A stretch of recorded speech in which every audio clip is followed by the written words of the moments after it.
Powerful sales questions. What are they? When to use them? And how to say it.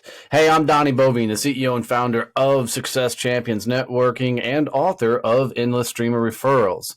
And this is Growth Mode, a sales and business development podcast where we talk about sales, business growth, and scaling. Hanging out with me as always is my buddy Kevin Snow, the sales and automation tactician and genius. And in this episode, we're going to dive into the what and how of powerful sales questions.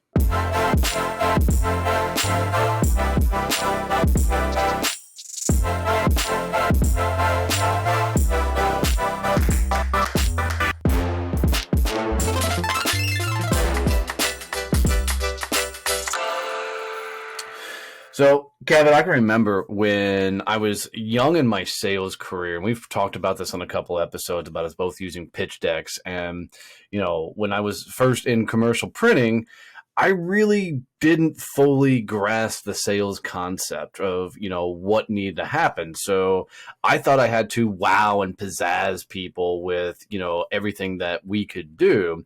So I used to carry this big ass 3-ring binder with all these samples and brochures and different things that we could print, trying to show these people how awesome and how badass we were. The funny thing is what I found out later in my career was every print shop's the fucking same. We all have the same equipment. We all can do the same thing. So there really was no wow and pizzazz. But one sales call, I let the clock get away from me, and I looked up at my desk, and I had like 30 minutes to get to this call, and it was 20 minutes away. So I go running out the fucking door, and as I'm running out the door, I jump in my truck, and I take off, and I get about halfway there and realize that I'd left my damn pitch deck sitting on my desk. So now that I'm halfway there, I had two choices. I could go back and get my pitch deck and be late, or just show up and wing it and see what the hell happens.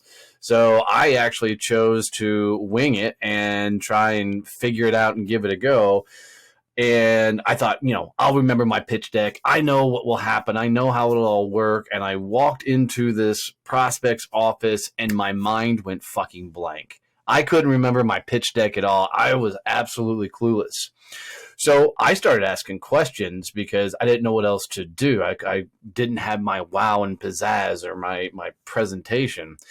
And as I asked questions, the prospect was really responding to me. And sure as shit, I walked out with a PO that day. And I was like, wait, maybe there's something to this not having a pitch deck and questions and shit. So the next sales call, I went without there, tried to do questions, and the questions actually worked. And I didn't do pitch decks. And what I found is if you didn't have the pitch deck, you were forced to ask some really cool questions. And that's where I discovered you really needed to use these powerful sales questions. Well, and I think the pitch deck also really forces you to focus on the client and to make it all about them. The pitch decks, I love marketing departments, but pitch decks are all created by marketing people, and they're all focused on the company. Right. Let me tell you what year we were founded. Let me tell you our capabilities, our features, our benefits, all that bullshit. Yep. This is the old bearded guy that started us 75 years ago, and that you need to know all about him because that has a huge impact on how you do business.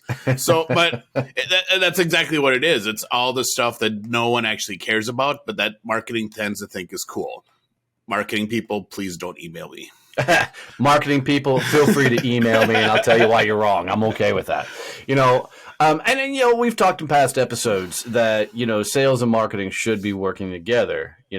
Salespeople, you always need to keep in your head. You don't need marketing to grow your book of business, but it sure fucking helps if marketing is doing their job to make yours a hell of a lot easier. Yeah, I had the same situation where I got rid of my pitch deck, and it was more because I didn't want to focus on the low hanging fruit that the pitch deck was really focused on. It was the selling on price. I wanted to get in where I could actually make extra money from the commissions because I sold higher valued stuff, and I had to find a way to actually make that work. And the pitch deck wasn't cutting it because it didn't focus on the things that I needed to focus on to get people excited to pay me 3 times what they were paying for their cell phones at the time. Well, yeah, I think those pitch decks or anything you take on a sales call becomes some sort of a crutch. You're like, if I got it, I've got to use it. So Yep. it takes you out of the game to really fucking get to know the damn prospect and truly be interested in their world, and gives you a chance to actually fucking listen to what they're saying to you, to have these real cool conversations. So let's talk about badass sales questions. What are they? How we use them? How we should set them up? And when we deploy them throughout the sales call. How do we tackle that? Well, I think it's important for everyone to understand that when you're doing questions and your whole meeting is geared around you getting a ton of information so that you can provide value to that client in an immediate sort of way, that you have to make sure that the questioning doesn't turn into an interrogation. Yeah. Or an interview where it feels like you're just peppering them with questions. You have to, and that's really how it started for me, because I actually created the whole cheat sheet with all the questions I needed to ask. And, there's a process I followed. I know all our listeners are surprised that I had a process for how to question. But it easily can turn into that, where you're just asking a question, they're answering, then you move on to a new one, and you're not having an organic conversation. But it takes practice. Yeah. You actually have to go through it and do the questioning on, numerous times. So you understand that, all right, he just answered this question that comes later in my list. I don't have to ask that. And you're not going through this robotic conversation. Yeah. And that you can actually interject questions at all parts of that, of your sales process. It's not just all the questions come now. Yeah, and I think you really got to be paying attention to the prospect at that point, because you're looking for the moments where they lean into the conversation, or they get excited, or you turned them off, if you will, during the process. And if you're just trying to read a script of questions, which I fucking did early on as well, question one, question two, but as you go through this, you need to be paying attention to the prospect so you can feel your way through the questions process.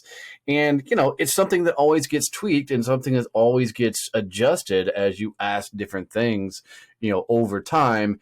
You're going to learn what your overall sales flow and sales process conversation looks like. So how do you start the questioning? How do you get... I always we go ask to a them, meeting. Yeah, no, I always ask them what's their favorite rum. No, I don't. Now, I like to set the stage. And for me, it's always, I want to understand why we're here. What's the point of the meeting? So I'll always start off with, can you tell me a little bit about your world, what you're hoping to get out of this meeting? Can I tell you a little bit about what I want to get out of this meeting?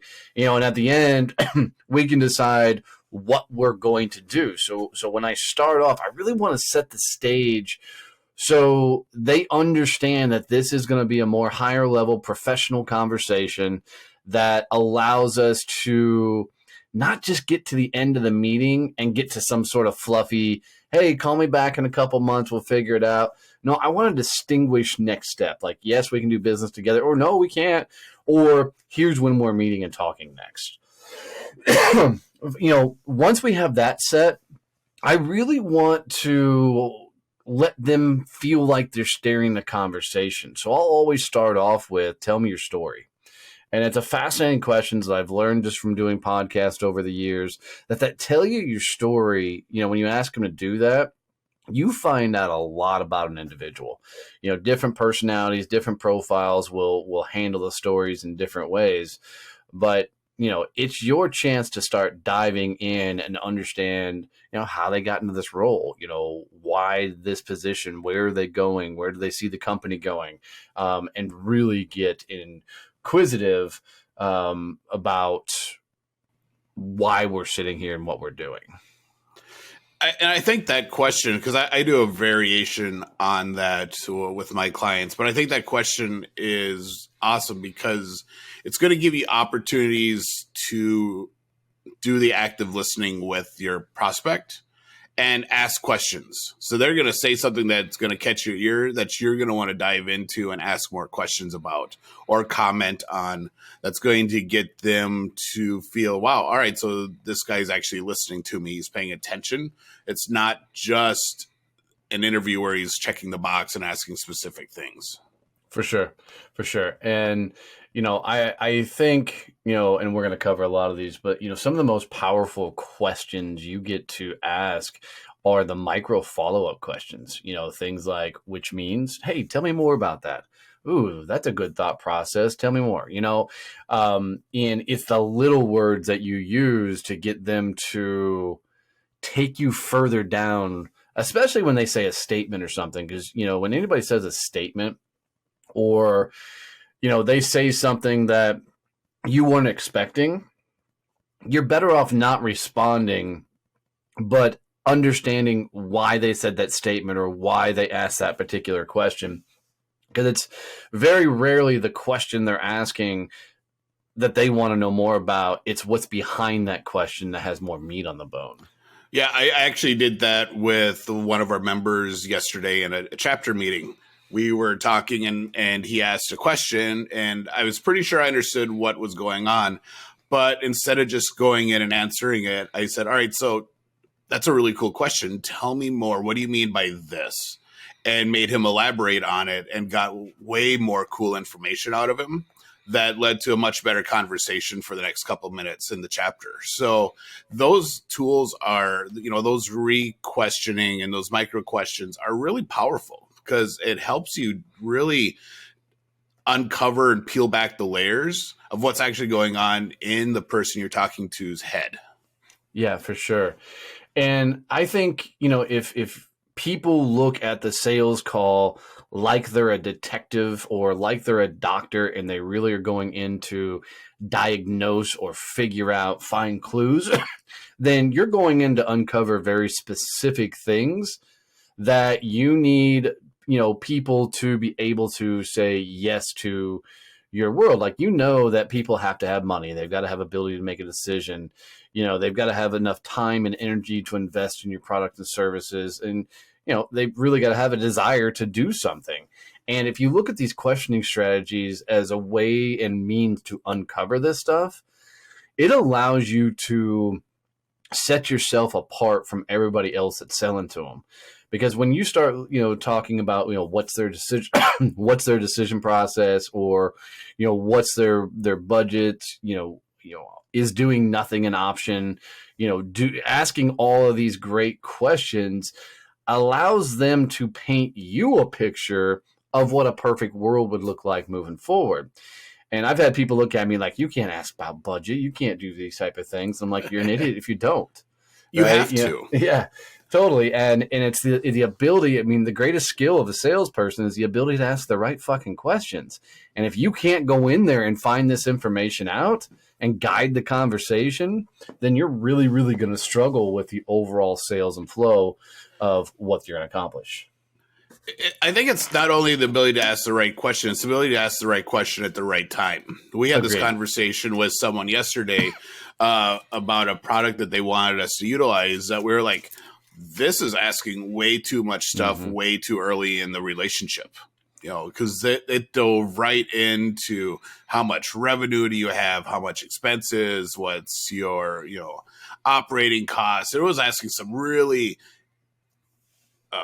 intimate questions that normally you don't ask your prospect until you've had some conversation. Yeah, you built a little rapport. Built that trust. Yeah, exactly.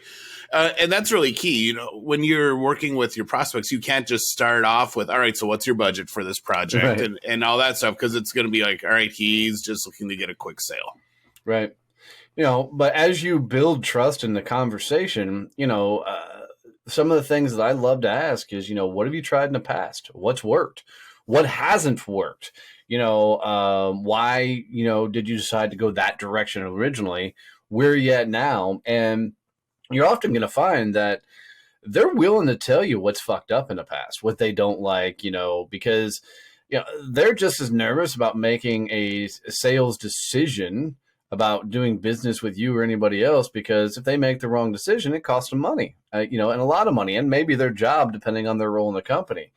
So your job as a salesperson is to be upfront, uncover real issues, real problems, and, be the person that's sitting across from them and asking questions they've never been asked before.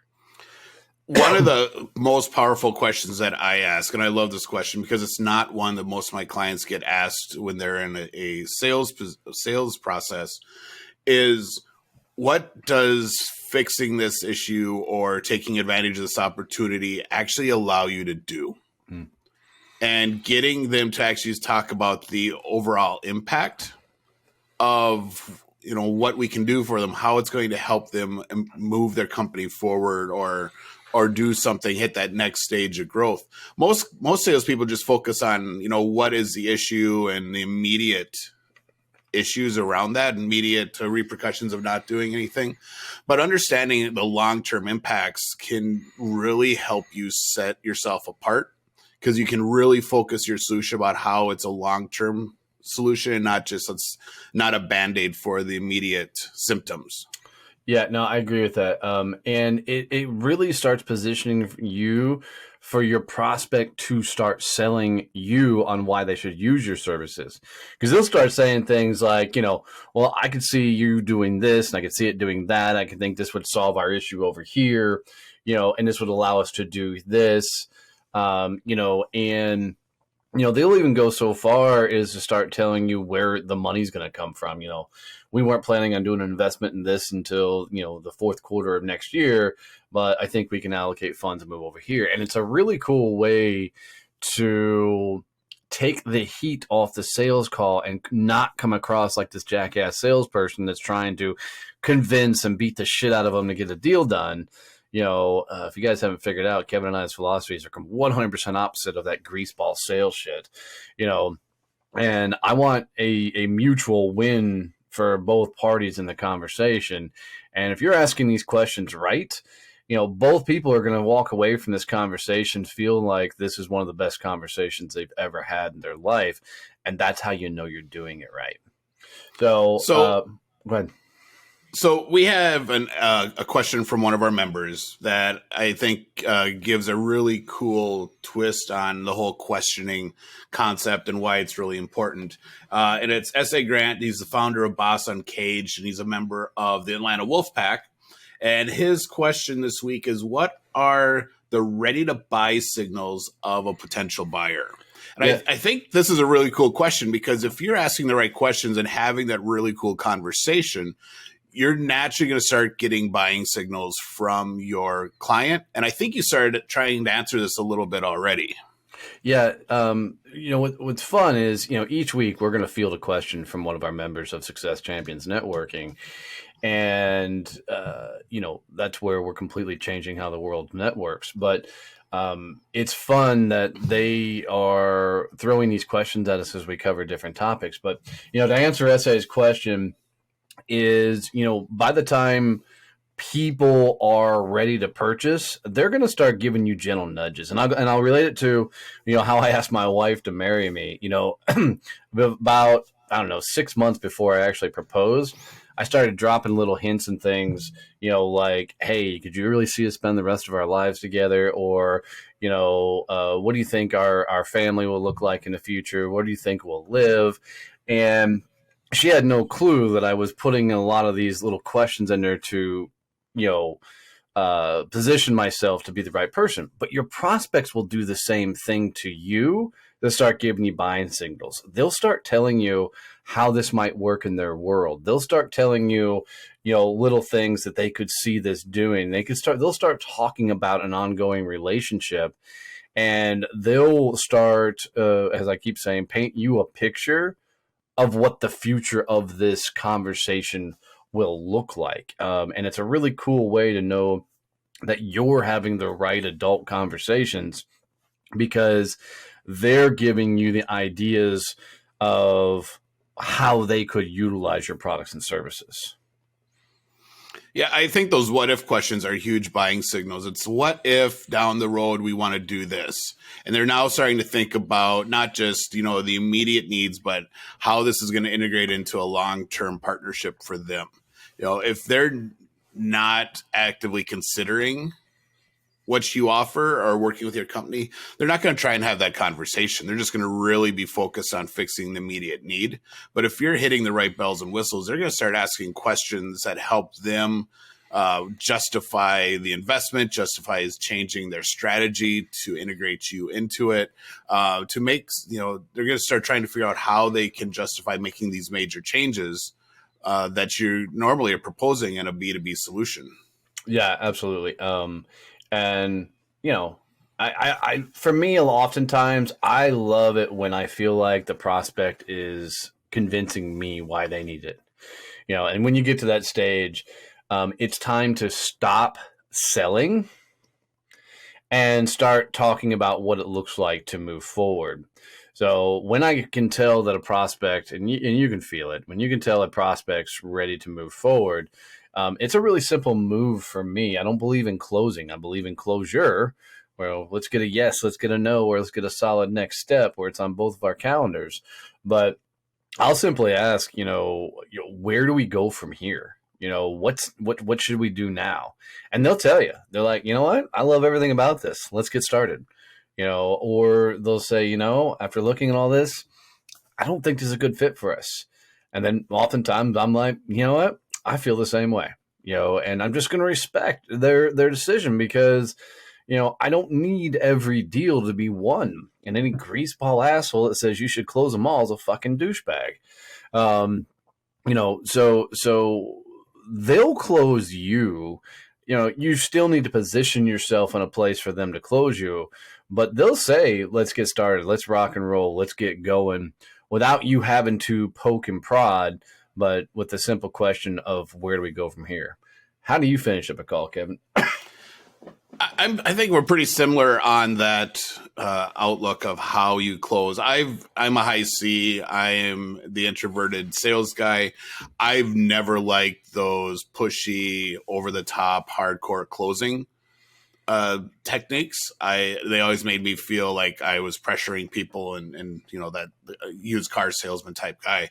So it's always been very much, getting them to answer questions about implementation. All right, so if we're going to do this, let's talk about how we move forward, getting to give me those details about how we would implement the product, what that looks like, how the process is going to work. And then at the end, it's really just, all right, so cool, we have this all planned. When do we start? And getting them to now, if I do the questioning and the conversation right, they didn't know that they just went through the whole closing. And they just planned how we're going to implement the product. Yeah, and I think the whole sales call's got to feel that way. And if you're doing a lot of questions the right way at the right time, you're walking through kind of a constant discovery process. You're going to, most people want to get to the end of a conversation feeling like they never were sold, right? They want to feel like it was a right decision for them to move forward. And, it's always be mindful that if you feel like a salesperson, you're being a salesperson.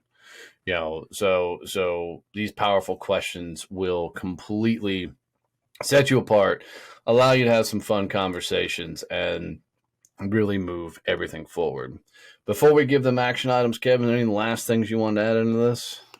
So I think it's really key, and this will kind of lead into our action item for this week. But I think it's really key when you're going to go into a meeting like this, you need to have an understanding of what your outcome is and what you want to accomplish in the meeting. I get so frustrated when I have sales calls with vendors, and I can tell that they don't have a understanding of what they're trying to accomplish. And everything is just fly by the seat of your pants. As a business owner, I'm busy. I don't have time for fly by the seat of my pants meetings anymore. When I started my business, I could totally do that. I was fine. I don't have time for that anymore. You need to understand what you're trying to do when you're going into the meeting and have a strategy in your head. Even though you might not follow it exactly, you need to come prepared to what you want to do in the conversation and what type of information you want to get. Yeah, agreed. So, action items for this week. We have a couple of them for you. The first one is throw away your pitch deck and at minimum make a list of 10 questions that you can use on your sales calls. And it doesn't mean you have to hit them in order, but having those 10 questions as a starting point will allow you to really start wrapping your head around this idea of questions, how to use them, when to use them. But don't follow it like a script. Follow it as a natural part of the process. And, something that you can practice is when there's a lull or a quick pause in the conversation, it's a good place to ask your next question, right? So it keeps the conversation moving forward. Anything else on the action steps we were doing, Kevin? No, no other specific tasks, is come up with the 10 questions, throw away your pitch deck, and then practice it. Yeah. Get with another salesperson on your team, get with another business owner that you trust, and role play. I hated role play as a salesperson, but it is really helpful to test out the conversational aspect of what we do and figure out how your questions actually flow together. It's going to feel really awkward and really odd the first few times you do it. And that's why you practice, so that you don't feel awkward and out of sorts in front of the client. You do it in front of someone who's going to give you really good feedback. Yeah, love that. So guys, if you got any value out of this episode, powerful sales questions, do us a favor, make sure you are subscribed and following. Make sure you leave us a 5-star review if you're listening on podcast land. Make sure you ring the bell if you're on YouTube. And, the ultimate favor you could do for us, guys, is tell one person about this show. Think of one person who can get value out of this show, this episode, and, help them figure out how to subscribe and listen. We appreciate you as always. Love you, mean it.